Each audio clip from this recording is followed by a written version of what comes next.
행복으로 인도하는 하나님의 말씀. 오늘은 시편 18편을 다시 보며 그 안에 담겨진 은혜를 나누기를 바랍니다. 시편 18편은 다윗이 원수들에게 쫓겨다니다가 하나님께서 구원해 주셔서 구원의 은혜를 노래하던 시입니다.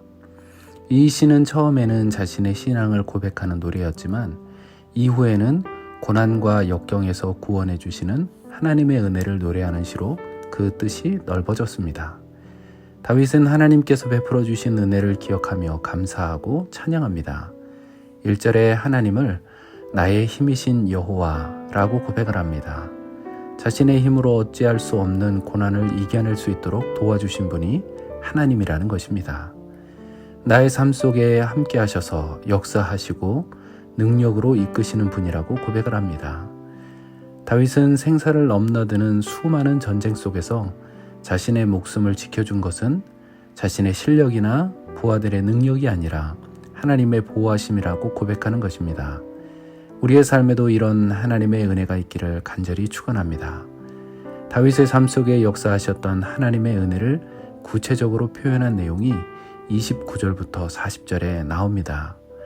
그 내용을 요약하면 하나님만이 유일하신 하나님이시고 그분께 피하는 사람을 하나님이 품어주시고 지켜주시며 문제를 이길 힘과 능력을 주신다는 그런 말씀입니다. 그 하나님을 2절에는 나의 반석, 나의 요새, 나를 건지시는 나의 하나님, 나의 피할 바위, 나의 방패, 구원의 뿔, 나의 산성이라고 말하고 있습니다.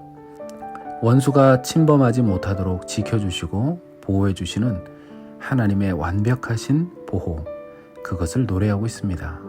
과거부터 현재까지 인도하시고 보호하시는 하나님의 신실하신 약속을 찬양하고 있습니다. 3절에는 내가 찬송받으실 여호와께 아뢰리니 내 원수들에게서 구원을 얻으리로다. 아뢰리니는 큰 소리로 부르짖는다는 말입니다.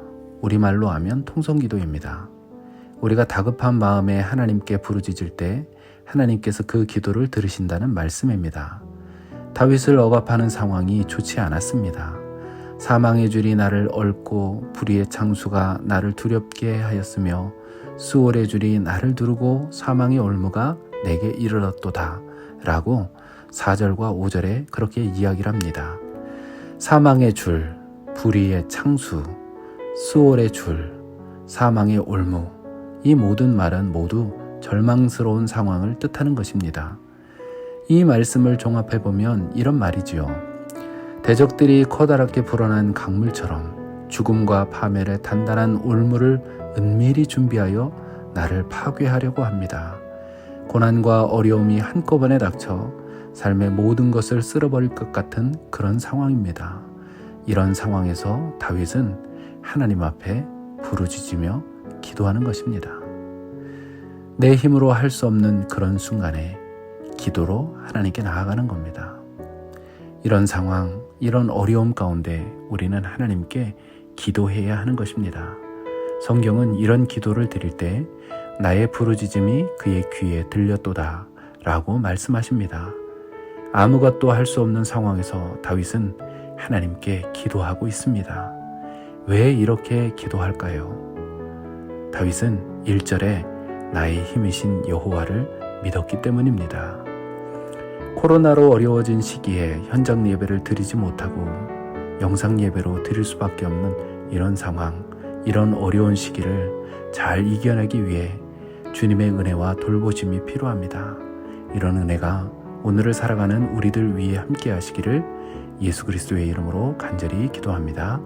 기도하겠습니다. 하나님 아버지, 어려운 시기에 우리가 현장에 모여서 예배당에 모여서 기도하지 못하고 예배드리지 못하는 이런 안타까운 시기를 지나고 있습니다. 하나님 이때 우리의 힘이 되어주시고 능력이 되어주셔서 이 위기와 아픔을 잘 이겨낼 수 있도록 주님이 우리 가운데 함께 해주시옵소서. 믿음이 약해지지 않게 해주시고 오히려 더 강한 믿음, 더 단단한 믿음이 되어서 하나님께 가까이 나아가는 믿음의 사람들이 되도록 우리의 삶을 인도해 주시옵소서. 우리의 기도를 들어주시고 우리와 함께 해주시는 우리 구주 예수 그리스도의 이름으로 간절히 기도합니다. 아멘.